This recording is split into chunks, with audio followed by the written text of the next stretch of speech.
Let's take a little break, take a look at Resistenza. This is a guerrilla warfare in the Lunigiana hilly region in northern Italy. So this is, first off, this is a review copy. I think this is the finished game as opposed to some sort of prototype type arrangement. It's hard to tell nowadays because people are able to put out very, very good prototypes using things like GameCrafter and stuff. But this is just my opinion of what it is. We have good laser cut counters. Notably, a little bit of an issue. The tabs on them, I usually just sand those off. They were a little heavier on these than normal, and I don't know, I haven't quite figured out what to do when they're that way. Usually the laser cutting gets it pretty fine, where there's no raggedness, and now like using just a nail file wasn't enough. One thing was, look underneath, there's sort of a, you can't really see, a white bottom, which was the only thing in here that leads me to say, maybe this isn't the final version, but you know, we got special bags and everything. Oh, and the other thing is there's a little bit of wrinkling on the map, how it was pasted down, which again, that could just be a production issue in the final version. So, the designer of the game, I guess, watches some of my videos, which is always a good sign when, you know, the designer is actually aware of what they're reaching out to, right? And I hadn't seen anything on this basis. It is a co-op or semi-co-op game, depending on how you want to play it. And it covers a sequence of basically partisan building up and attacks on various forces that, well, they call them the Nazi Fascists, because basically it's starting after after the Italian government surrendered, and so now you've got, you know, combination of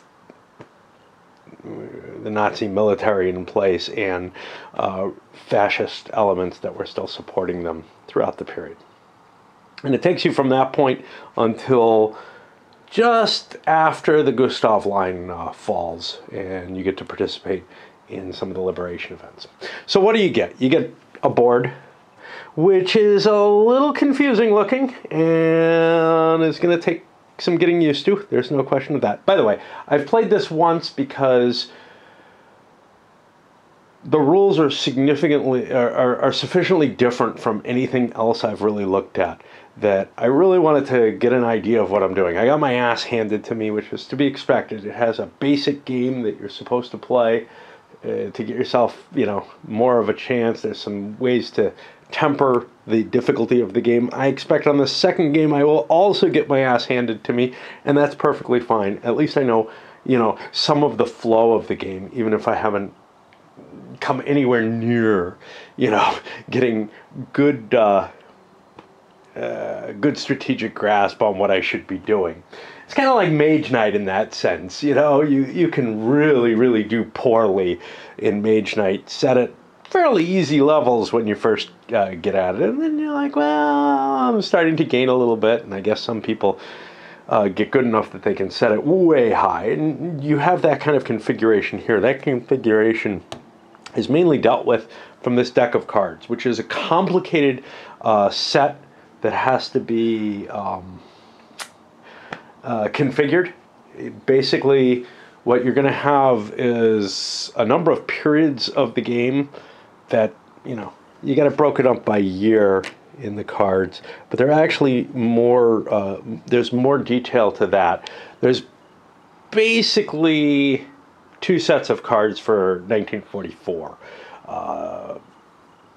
And what you do is you take some good cards, some bad cards, and some convoys, and you mix them together for each period that there is. And we'll get into, you know, what that is. But basically, the bad cards, you're only going to get X number of bad cards out of a series of them. You're only going to get X number of good cards out of a series of them. You get all the convoys. Unfortunately, I don't have all the convoys memorized. That would be a big step towards getting good at the game, is knowing when each of the convoy sets is going to happen so that you can better prepare for it. You won't know exactly.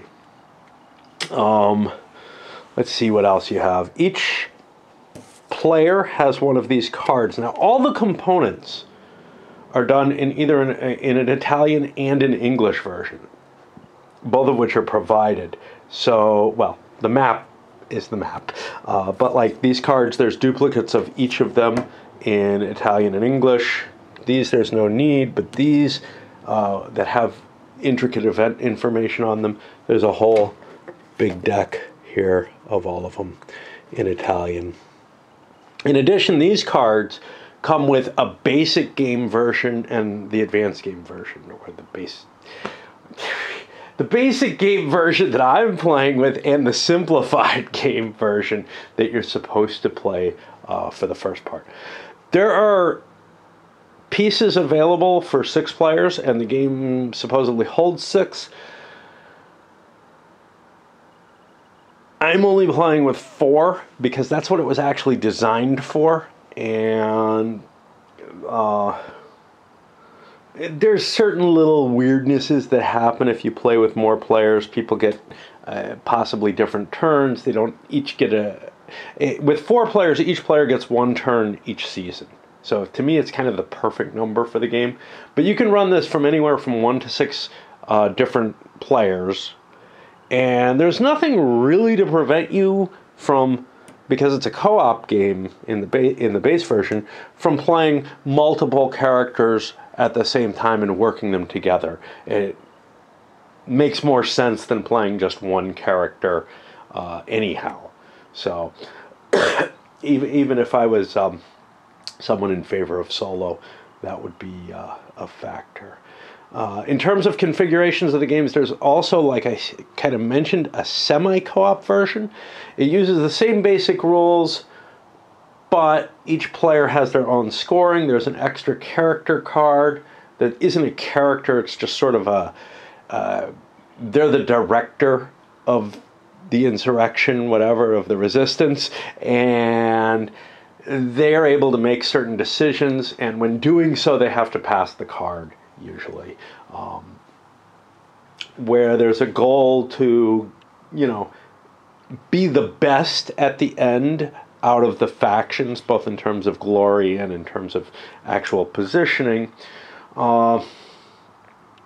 I didn't really want to play that because I'm having a hard enough time playing fully cooperative that I didn't see the advantage of adding a little bit of competition between the players as really adding to my experience. I'll explain a little bit about the map since we peeked at it. So the map's divided into territories by these little white lines. There are roads, which are kind of like roads in the Coin series. They divide the territories, and what's interesting is each territory has a distance to one or more roads. I think each one has at least one. So this has a distance of 1 to the VA road and 3 to the AS road. Okay. There's another means of counting distance. If you're not counting to a road, you count by territories. So for example, from here I could go 1, 2, 3 to this, and I could try to find the shortest route. There are also cities, which are these squares, which can have a little white R adjacent to them and a white spot in them, which indicates that they can be reconnoitered. And then these are just telling you the road. Then there's these circles, which are also locations where something may happen. There's also off-map locations where something may happen. For the players, You have a standee, and you actually have two choices for standees. Now, I actually prefer the smaller ones for a number of reasons, but there's a gameplay advantage that may exist by using the larger ones. And I need to give myself every single, and you might say, well, what's up with that? There's a little bit of dexterity in the game, actually. You have these, which are special abilities, which are one-use tokens that characters have. And these are all historical characters aligned with this. This is going to indicate when the character takes a play.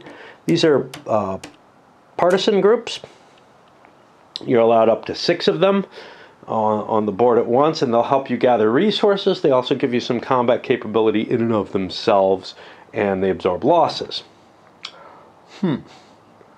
Your character card gives you an advantage as well. Like this guy gets +2 for all search and reduce threat rolls. Okay, his tokens are spelled out here. His actions are here, but this is his weaker side if he's been detected or something like that.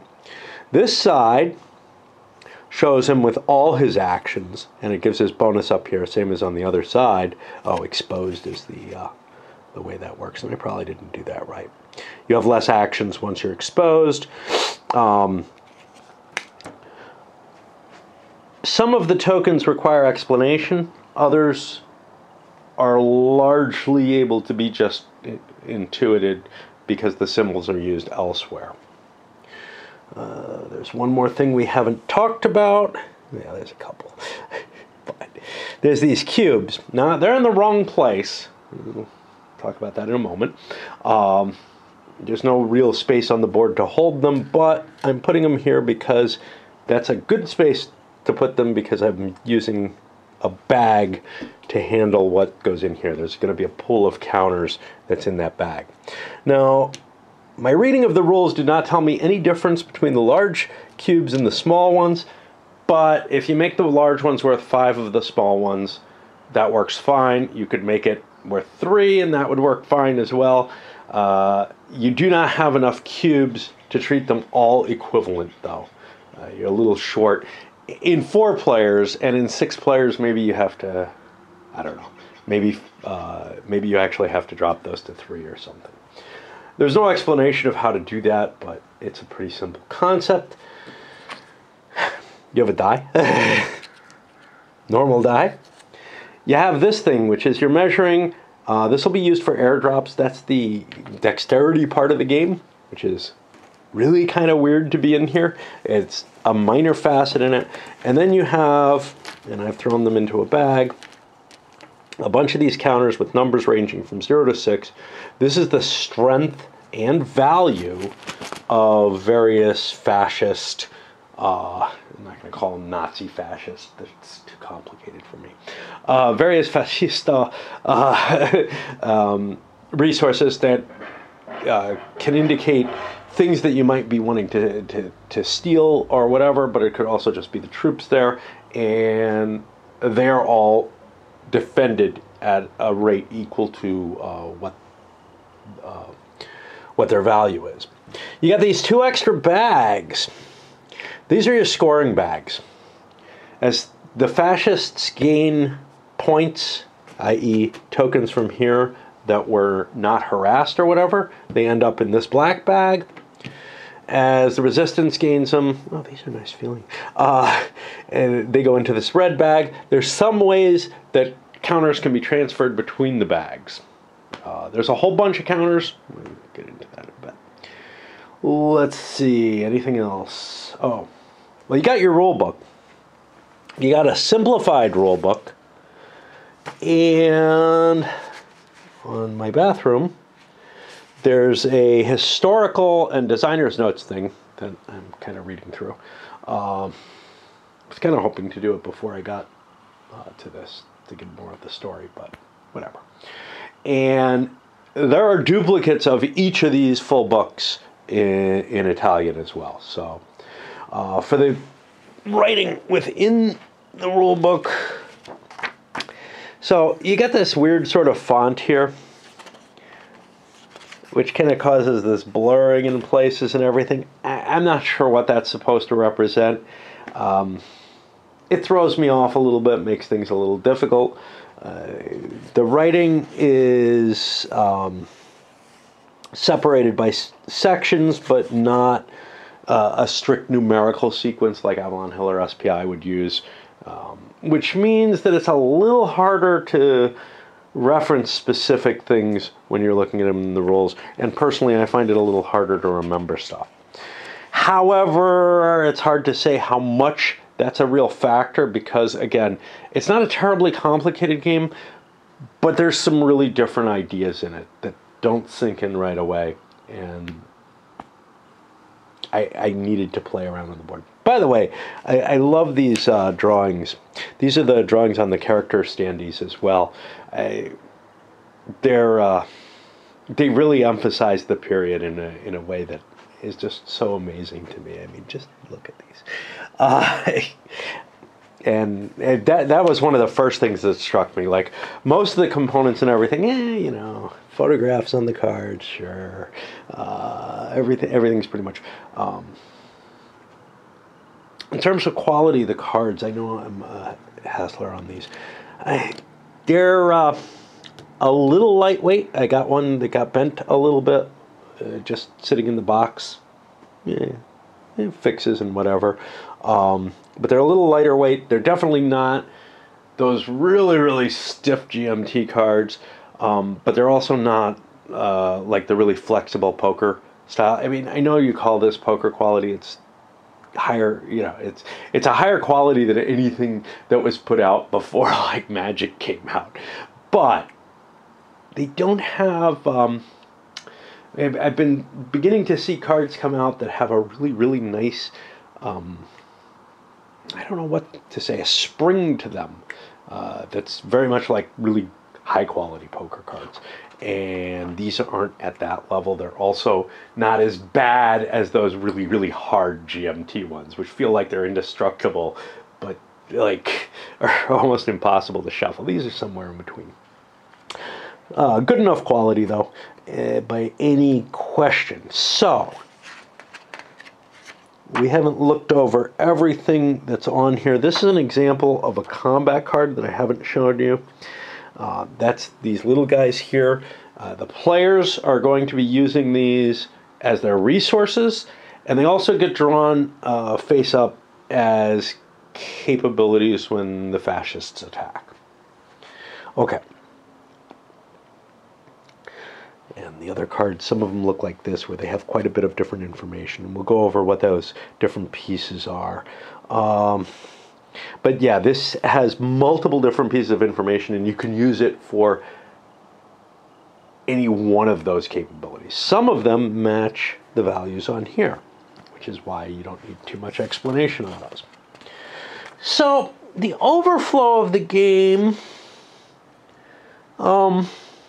and then the flow of the game, the overview and the flow of the game, didn't give me a great idea of what the game was going to really be like. So that's something I want to kind of describe to you. At the start of the game, none of the partisans start on the board.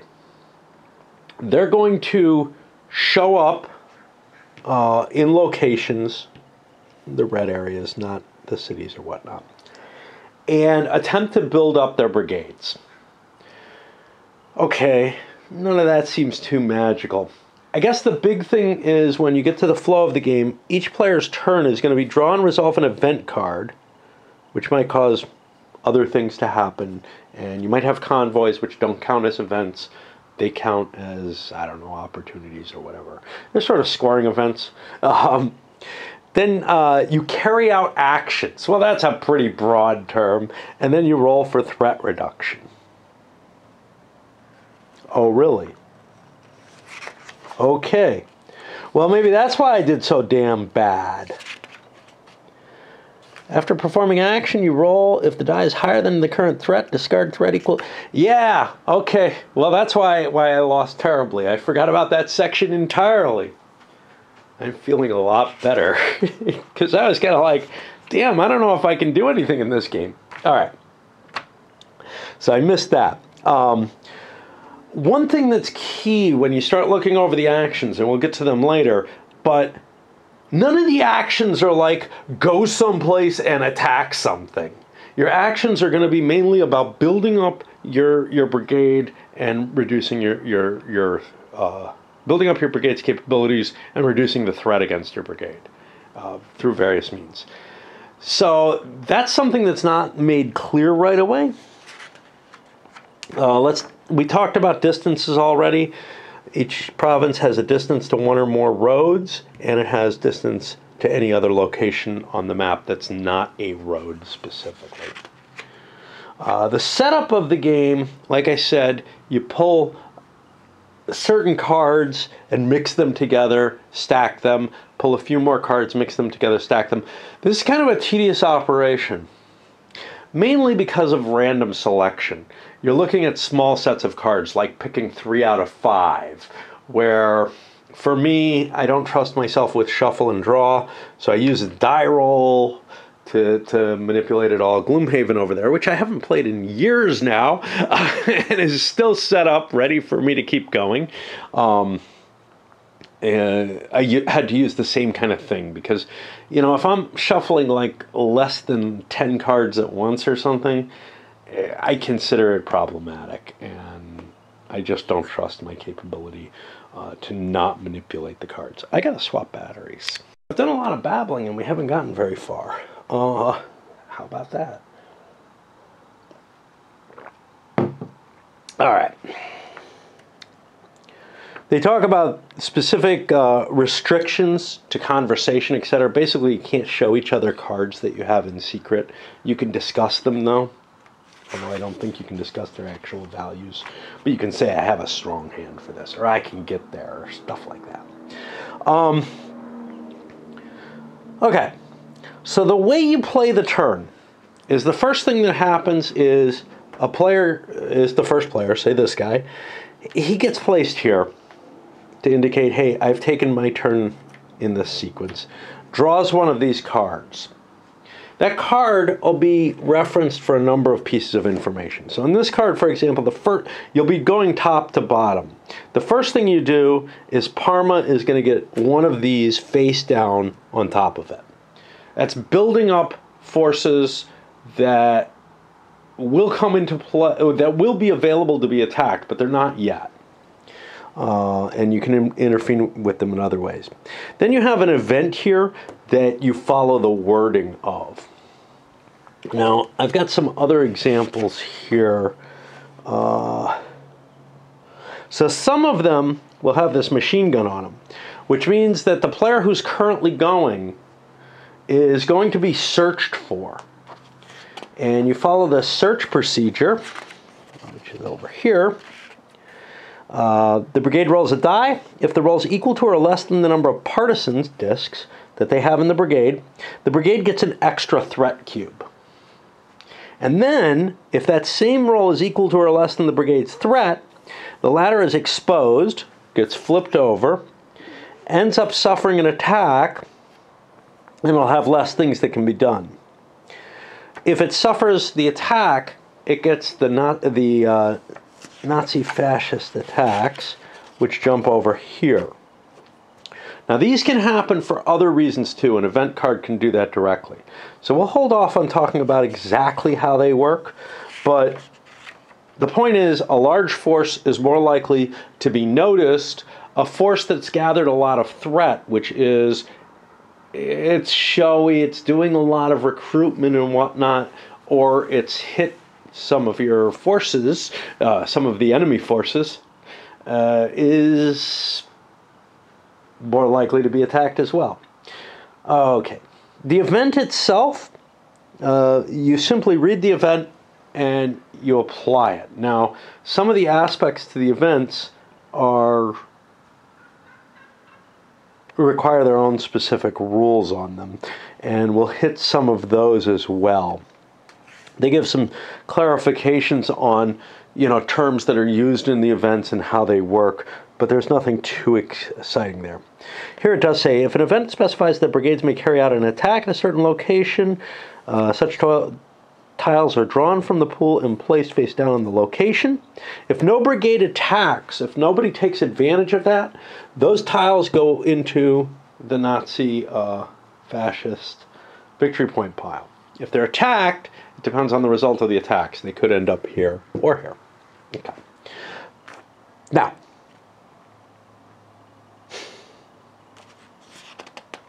let us go to the Nazi fascist attacks because they've been referenced already and they can show up directly from events, and then I'll work my way back. So when you get a search icon, or if there's a direct instruction saying that you're attacked, you determine the brigade's risk factor, which is its distance in these little markers from the nearest road. The fascists can deploy their troops via the road. That's easy. Once they get close enough, though, then they have to fight their way off, which means some of these territories are kind of hard to get to. Oh, I didn't mention these little houses indicate rich areas. They're going to be better for recruitment. Okay.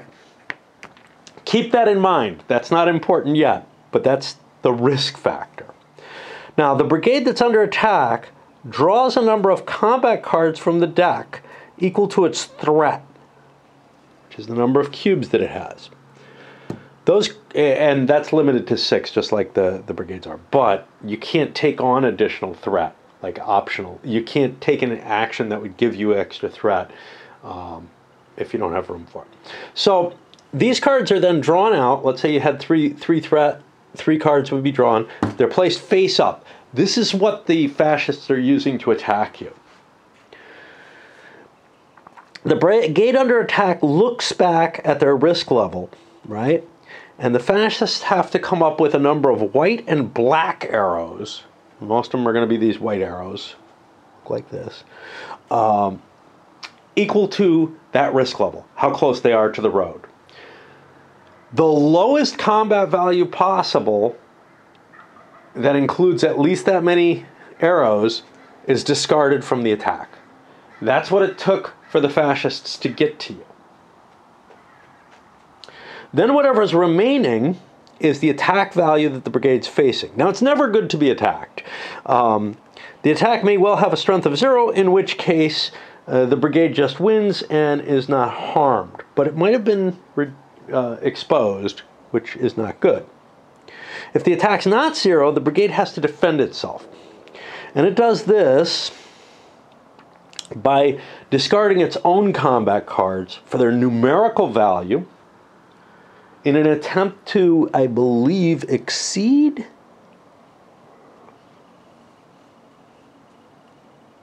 No. Basically, you reduce points at a 1-for-1 basis. If you reduce all the points to 0, you were not successfully attacked. In addition, there's these little bullet markers, or whatever you want to call them. They look like this. Instead of using the number to reduce the strength of the attack, you can discard one of these for its bullet values, and that'll just be worth 1 strength per bullet value on it, but it also reduces your threat level by 1. So that's kind of an, well, did you want to evade instead of attacking? Finally, if there's any remaining strength, each point of strength causes you to lose one of your partisans off the board in the brigade. The partisans are all with the brigade, and 1 threat point each, because, hey, as you've gotten the partisans killed off, you're no longer as dangerous. If the attack is still higher than the number of partisans in the brigade, i.e. if you wipe out all the partisans and there's still an attack point left against the standee, the brigade has been eradicated. You're not out of the game. You have a chance to come back. In fact, that's the state you start the game in. Okay. And it's possible you might take multiple attacks where your threat changes in between attacks. Okay. Backwards. Partisan attacks. Like I said, sometimes the partisan gets an option to attack things. And they'll also get the option to attack during convoys, and there's certain events that are a little funky. Okay. In order to do a partisan attack, a location is generally revealed as the place you can attack. Either there's a couple of counters that are going to be placed there, or there's a convoy on the road that you can trace to, or whatever. In order to get there, your brigade that wants to attack has to pay a number of white arrows equal to the distance between the target and the brigade's territory. And we talked about what distance is. Then you're allowed to play a set of combat cards whose value is your initial attack strength. You don't have to. You could attack with a strength of 0 if you want. Then you reveal whatever enemy tiles you're attacking. If your initial attack strength beats that, the attack was successful, and you defeat all those counters, and they go in here. And your cards that you expended are discarded as well, though. If you failed, if you didn't beat the total value of the enemy tiles to begin with, you're now allowed to commit any number of partisans that you have on the board. Let's call that X. And you roll a d6 and compare it to X. If you roll lower than or equal to X, the value of your roll is added to your attack strength. In any case, you'll lose a number of partisans equal to the difference between the roll and the X, but not higher than X itself. Now that difference is in either direction. So if you have, like, you know, if you commit less than your full amount of units, well, you could get a pretty big roll, but it doesn't matter. You only can lose however many you committed. So, okay. Now this new attack strength is compared with the convoy tiles value. If it's higher than such a value, the attack is successful, and only the convoy's tiles are added to the red bag. Otherwise, the attack fails, and they all go into the black bag. Okay.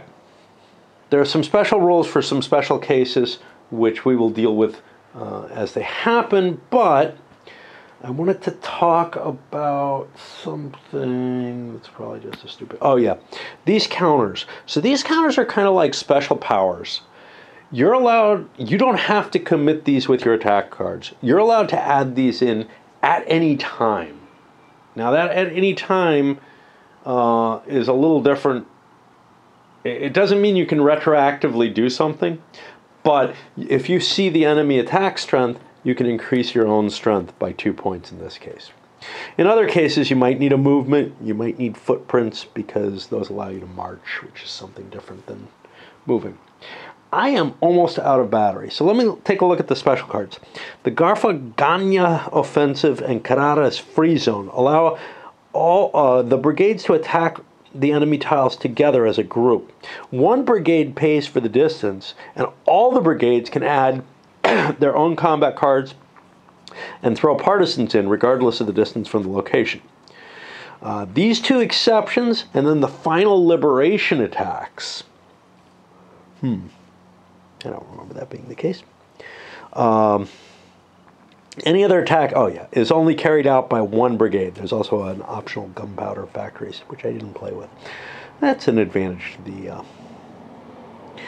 the... with the active brigade breaking ties as to which of the closest brigades has the right to attack. The active brigade being the guy whose turn it is. The Garfagnana Offensive is also special, that among the 3 drawn tiles, all of those that collectively do not beat the partisan attack strength go back to their pool. The others are added to the Nazi fascist bag.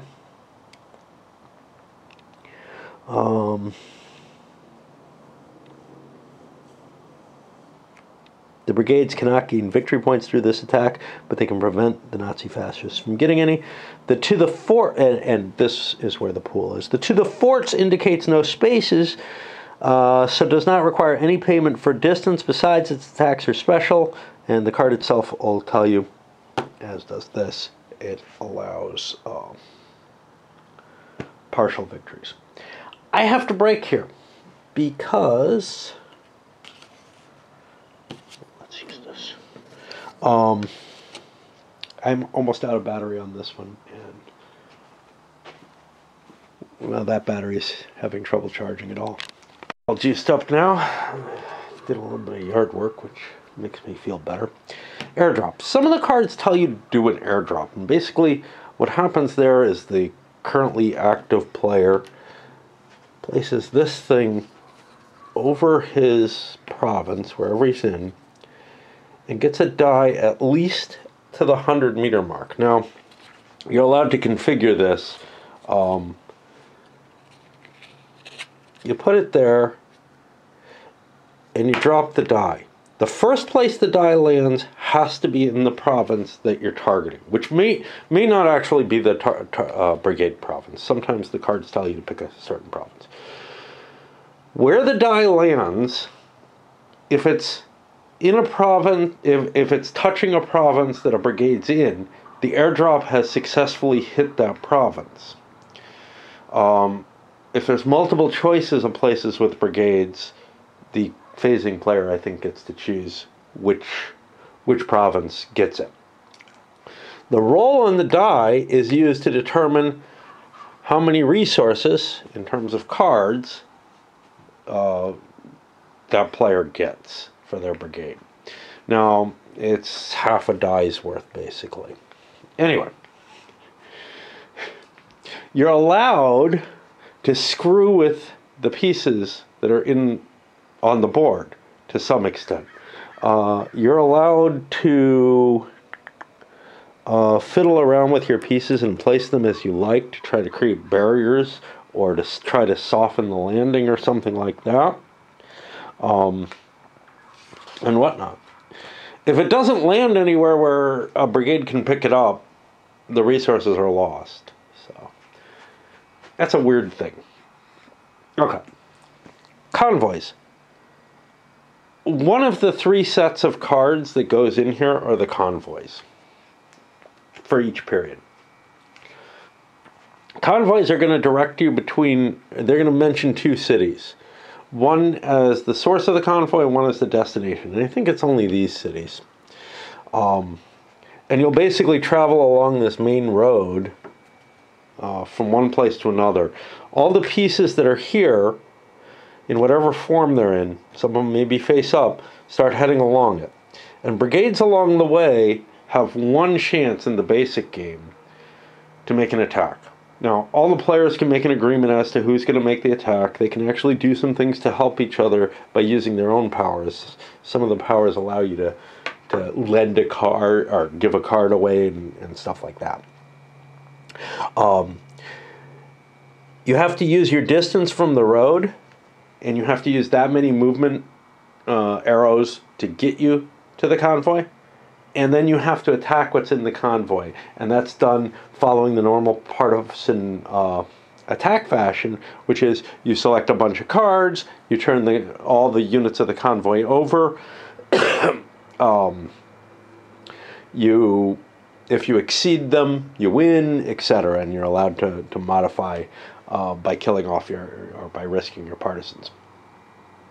Or by using bonus cards or whatever. Or special abilities. Some of the cards in here will give a given brigade a special character or a special capability. They can be used once or more than once, even in some cases. Anyway, if the convoy is stopped, is defeated, all the chits go in the red bag. If it fails to be defeated, all the chits go in the black bag. There's an optional rule that allows you to attack a convoy more than once. I'm going to stay away from the options because, again, I struggled pretty hard, but I see a reason why I did. We talked about the Nazi fascist attacks already.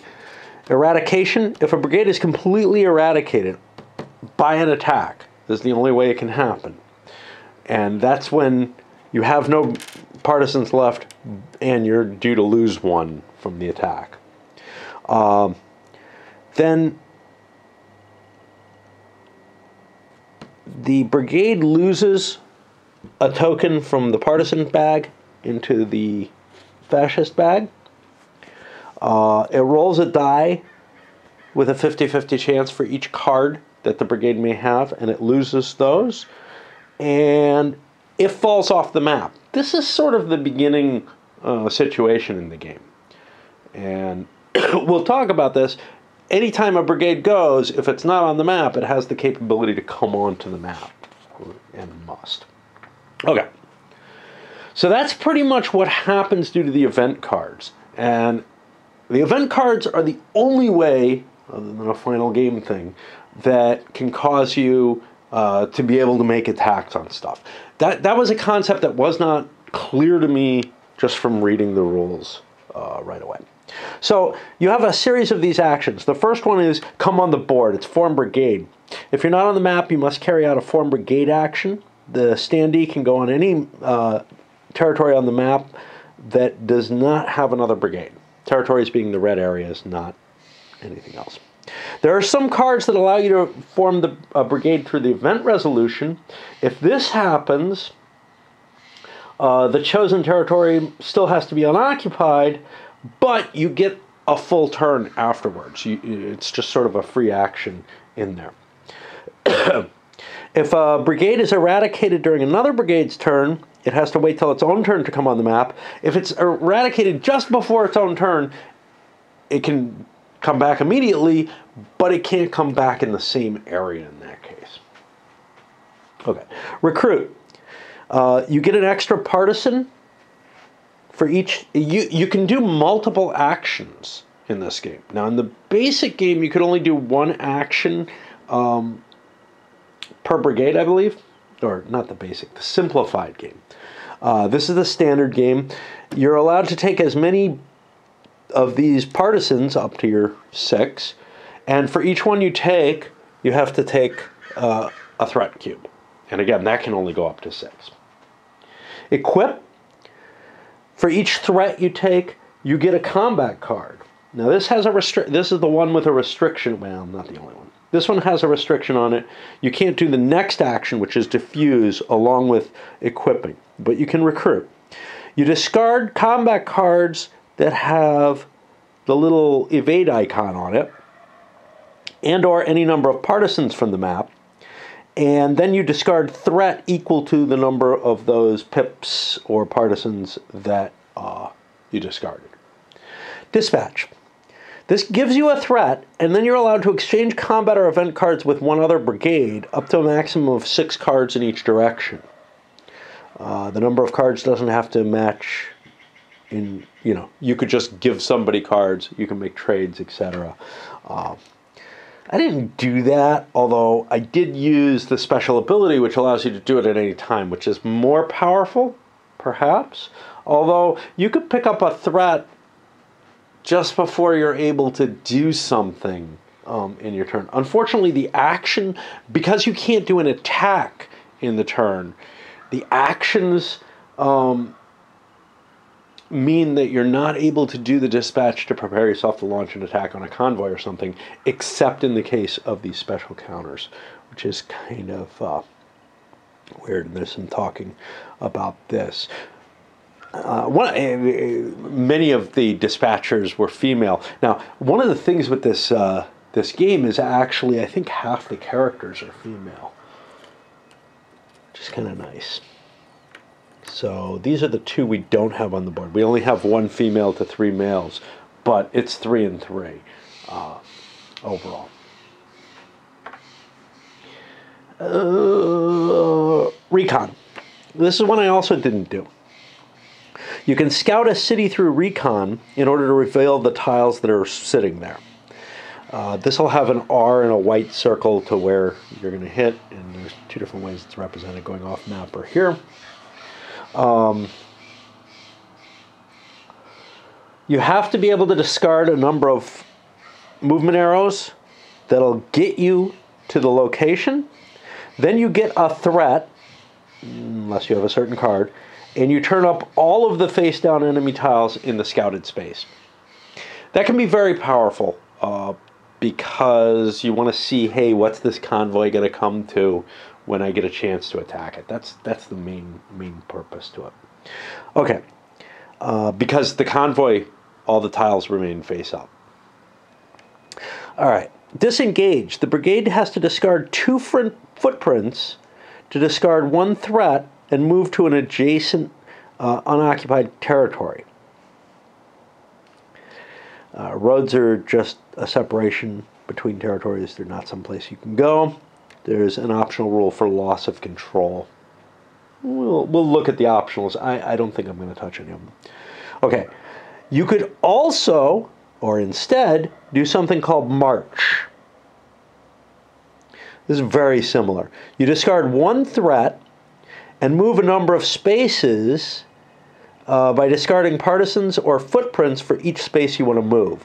The destination has to be an unoccupied territory. Roads just separate. So disengage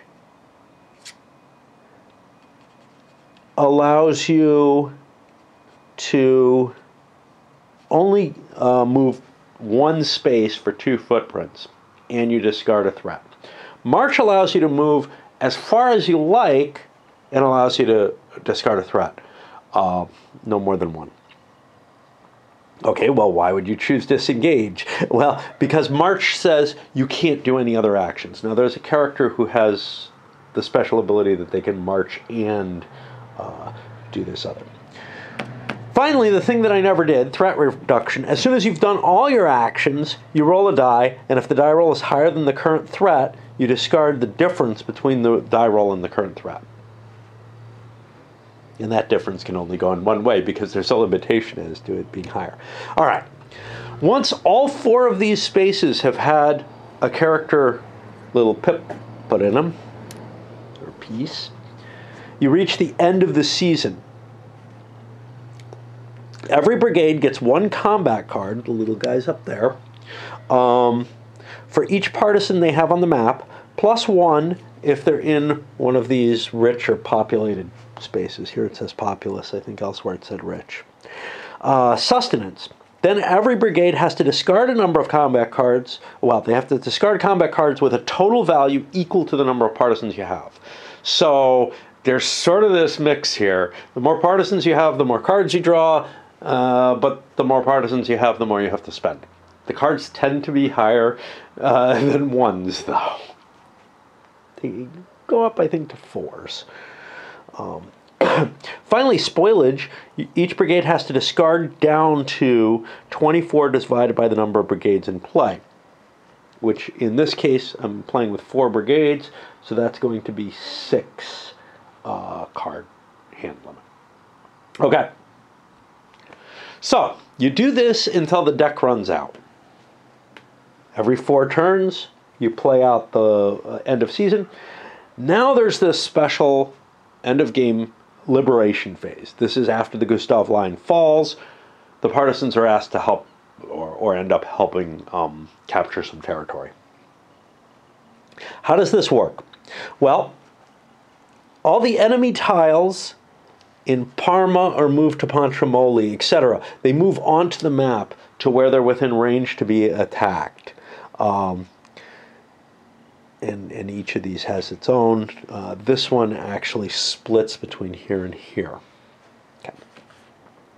Each brigade is allowed to attack 1 or more of the stacks of tiles in each of the 4 interior cities that you're allowed to hit.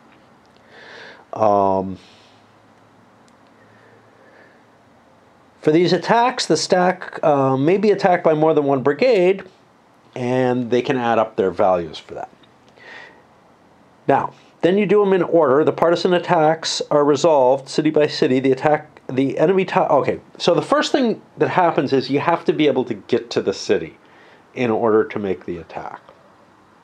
So you have to spend movement arrows to get you there. I think. Yeah, all brigades that covered the distance. Then the enemy tiles are turned face up, and their total values plus a half a die is compared to the total attack strength that's played by all the brigades. The attack strength can be played off first. There's not really a reason to hold cards at this point unless you're using your brigade to attack more than 1 city, which is ineffective, or inefficient, especially in 4 players where all 4 cities could conceivably be hit if you're paying attention and setting up properly. You can also commit partisans, no harm to that. Then you count up the total threat for the brigade for after any victories, and the tiles go either into the red or black bag in each case. You count up the total threat belonging to all brigades. For every 6 threat, a random enemy tile moves from the red bag to the black bag. And this is rounded down. So like if there was only 5 threat between all the brigades, you wouldn't move a counter. There's a strong incentive to grab as much threat as you can and the resources that you need to launch those final attacks. And the cost of doing that is you lose some tiles. Okay. And then you count up the tiles in the 2 bags, and if the red's bigger than the black, you win, as collectively. Now, each of the characters has a specific special ability, and each also comes with these command tokens. Command tokens state in them that they never can be changed ownership. They're discarded when played, and I believe they can be used at any time. Some of them just have values that are the same as on the combat cards. Others are specified, like Defiance. If you have less than 4 threat, you discard this. You take 3 threat and move a tile from the Nazi Fascist to the Partisan bag without looking at it. Cannot be played during Liberation. Now, yeah, if you have less than 4 threat. The Dispatch Rider, you can't play this during end of season, but you can immediately give a card at any point to another brigade. And that can be an event card, which have wider uses, but it could also be a combat card just to help them out in a combat that they want to do. Anyway, there's a series of these. We'll look over them based on the characters we played. And likewise here, let me take a look at her, because I know we're not playing with her. Instead of normal sustenance, she rolls a d6. If she rolls equal to or less than her number of partisans, she discards cards for a value at least equal to the roll. If the roll is equal to or less than her number of partisans, she discards cards for a value. That doesn't sound good. Oh, but she doesn't have the sustenance. So normally you'd have sustenance equal to the number of partisans you play that you have to pay out. For her, she rolls a die, and if she rolls less than her partisans, she only has to pay for the die roll. So has to pay less points in sustenance. Similarly, this one's also not in. If her brigade is on the map, she draws an additional card at the end of every season. An additional combat card, basically. Okay. Let's go on. So that's the game. That's the base game. I'm not going to look at the simplified version. I don't have much interest in trying to do that. That's to try to give you a better chance of understanding how the mechanisms work and everything without putting as much pressure on you. I played with all the pressure. I got my ass handed to me, but I didn't play with all the rolls. I forgot something important. Okay. Variable difficulty. So you're allowed to stack the deck a little differently to create a more favorable or less favorable start to the game situation for the whole length of the game. Here they suggest the first time you play, you get instead of playing your cards before you reveal what the enemy has, reveal the enemy first, and then you can play your cards or hold on to them to see if you defeat the enemy. That's a pretty big bonus. I did not play with that. Hit and run. Before revealing enemy tiles for the resolution of a convoy ambush, the attacking brigade may declare a special movement by discarding at least 3 footprints, which will allow it to move to an adjacent unoccupied territory immediately after the attack resolution. This is kind of neat. I like this and would add it to my game, except that I don't want to add this at this point. I don't feel comfortable with that. Loss of control. During 1945, all territories adjacent to the road and to cities adjacent to that road are considered as adjacent. Also, the roads PV and VA are considered the same road for this rule. What does this mean? All territories adjacent to a road and to cities adjacent to that road are considered adjacent. I think it allows more movement. For instance, a march from Momio to Grondala. Okay, here's a problem. So Momio to I don't know where Grundola is. This is not easy. This is one of the hardest parts, is finding these locations. Yeah, it's equivalent to, like, you know, if you were looking at a county map inside a state or something. It's really, these are not going to be familiar to anyone who's not very local, I would say. Consists of a total of 2 footprints and partisans, while a disengage action from Canova to Grundola costs 2. Okay. Fuck. Yeah, Momola to Grundola. Grundola is the one I can't find. So it's got to be within 3. 1, 2, 3. It's got to be in this general area. And I'm just not fucking seeing it. Okay. Where's Momio? Where is Grandova? There's Grandola. Okay. What are they talking about? All territories adjacent to a road and to cities adjacent to that road are considered as adjacent. Okay. This is adjacent to this road and to a city adjacent to that road. This is PV. There's not much there. And this is adjacent to FR road, but not to the city. So I don't know what it gains out of that. And it says they're just adjacent. Like, this would be adjacent to this is about the best that I get out of it. Except these aren't both adjacent to the road. So I don't know. These are adjacent. Well, they are already. Okay, let's keep looking.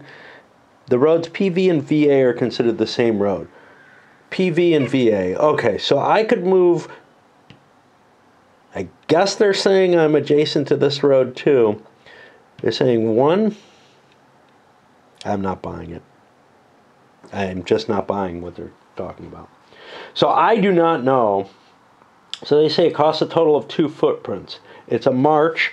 March allows you to move 1 space for each footprint. I am just not buying that you could do this to here on a march with 2 footprints.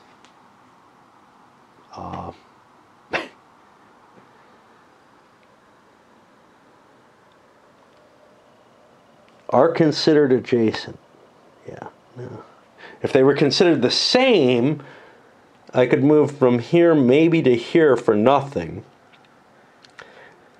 And then that would get me to 1. Well, hold on. If this is...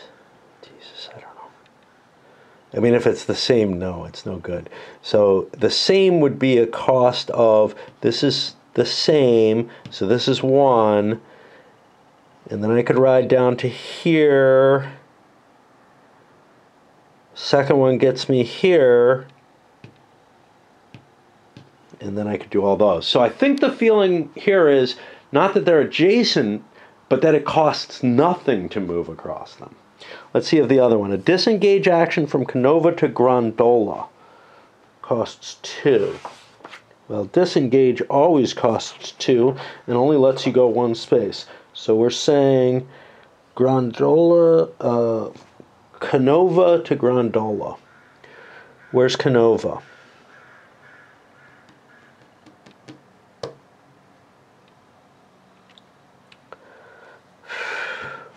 There's Canova, I think.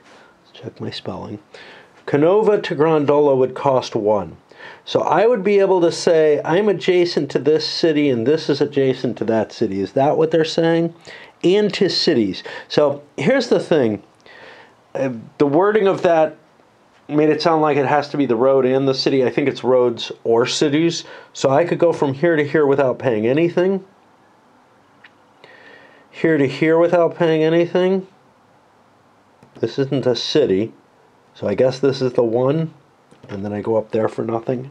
I don't know. given that I don't know, I'm glad I'm not playing with it. Okay, multiple ambushes. If a convoy ambush fails, the convoy can be attacked again by a different brigade on a different roll. In every attack after the first one, an extra D3 is added to the value of the brigade to beat. Well, so here's the thing. You're not going to weaken a convoy by hitting it. You either win or you don't.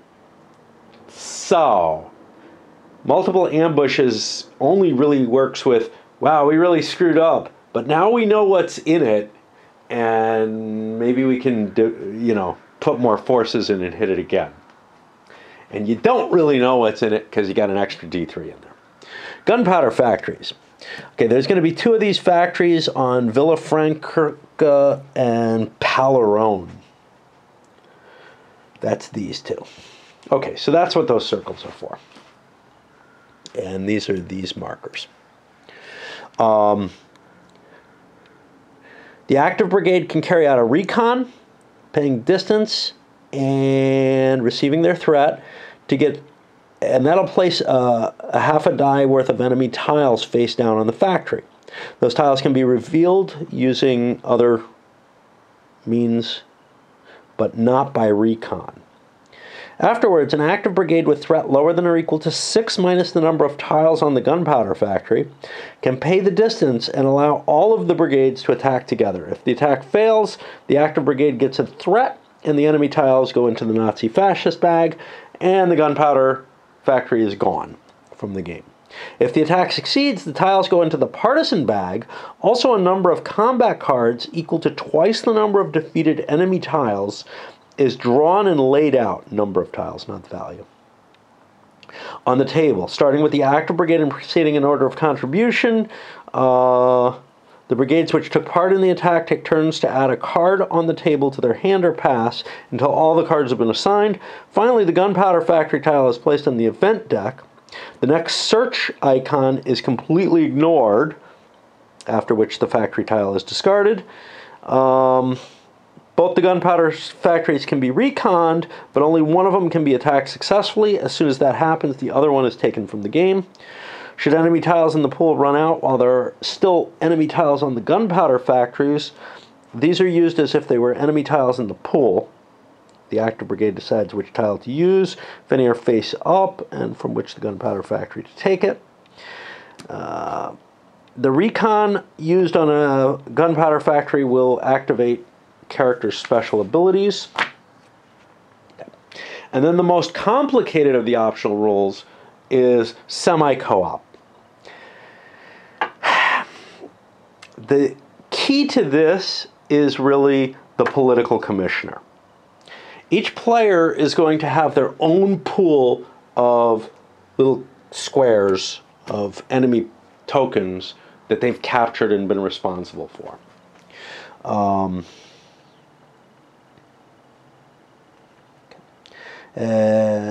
One player, okay, the players get to bid for the political commissioner at the beginning of the game. You bid threat equal to 6, you have available threat equal to 6 minus your current threat. And you can't bid to bring yourself above 6. You bid secretly a certain amount of threat within the limit. The highest bidder gets the amount of threat it bid and the political commissioner. The others don't get penalized. And then there's a tie reaction to it. The political commissioner allows, whenever an event before an event is drawn by another active brigade, the brigade owning the political commissioner may give it to the active brigade, the political commissioner card, and replace that brigade as the resolver of the event, as though they had drawn the card.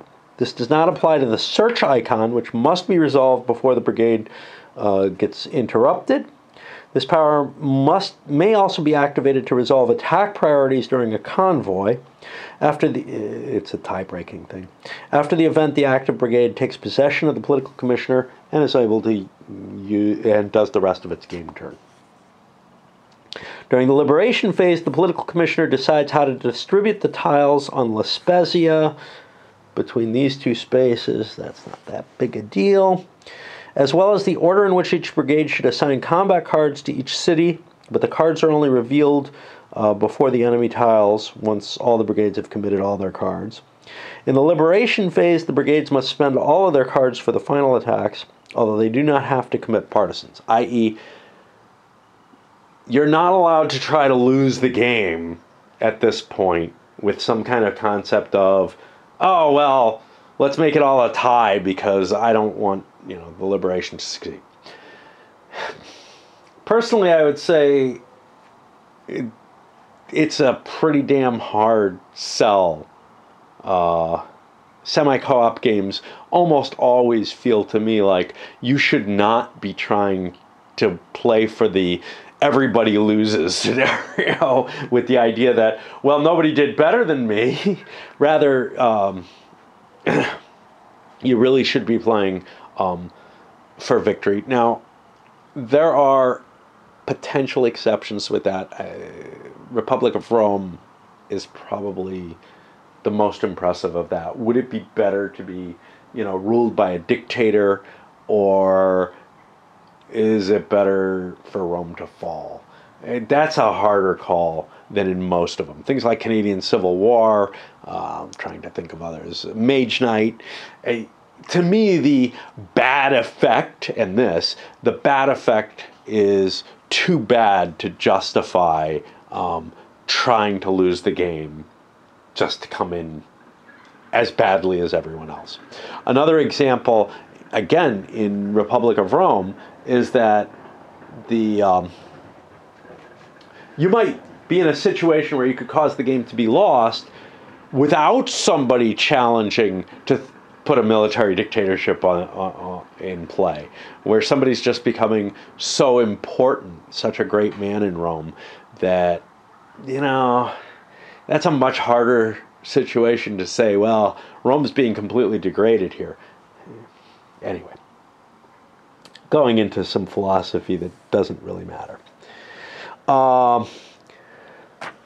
In semi-cooperative games, during an attack that may be done together, if a brigade pays for the distance and the attack takes place, the active brigade can inspect all the other brigade's hands and force each of them to contribute a single card of its choice to the attack.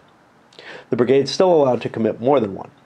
In a Gunpowder Factory attack, the brigade controlling the political commissioner can, like for an event, replace the active brigade for the resolution by giving them those advantages. After a successful attack together, the enemy tiles and possibly combat cards are taken one by the participating brigades, starting with the active brigade, and then in order of the higher contribution to the attack. During To the Forts, the active brigade may inspect all the other brigade's hands and force each of them to play a card. During Division Lunense, the active brigade may inspect all the other brigade's hands and force them each to give out a combat card to a brigade of its choice, possibly the active brigade. So, for semi-co-op, you have to be able to judge people's victory within it. I gotta swap batteries here. And as I said with that before, each player's got their own pile of victory point card pieces, not just a bag. Whenever a brigade must move tiles into the Nazi fascist bag, it only takes tiles from its individual victory pile, but it can choose by looking at them. Now this makes things like, oh, I got a 0, to be kind of interesting, because they can change your strategy as to how you do things. Settling scores step at the end of the liberation phase applies equally to each brigade, which lose 1 tile for each 3 threat. Changes the overall penalty a lot more. Let's keep looking. The brigade with the highest total value in its victory pile wins the game, but only if it beats the following value: the total value of the Nazi fascist bag divided by the number of brigades in play. So, you're not trying to make sure, and this I kind of don't like, you're not trying to make sure that the overall partisan effort is that good. It's not really all that semi-co-op. It's more like a competitive game with some restrictions on the competition, which I don't know. I don't feel as excited by that as I would about a pure semi-co-op, like Republic of Rome, where, yes, there's a winner, it's a competitive game, but you can all lose. Here, the only you can all lose is if you didn't do well enough, not if collectively everyone didn't do well enough. And that I don't really like. It doesn't feel semi-co-op to me anymore. Let's see. And then some tiebreakers. The political commissioner wins first. Otherwise, it goes to the one with the most partisans. And then finally, it can be shared, and it's possible. In a 5-brigade game, where not everybody gets the same number of turns, the person who lost a turn gets a D3 extra victory points, which sounds pretty damn good to me, to tell you the truth. All right. That is the rules. I'm going to play once again, this time with the rules right, I hope. Once again with the standard game.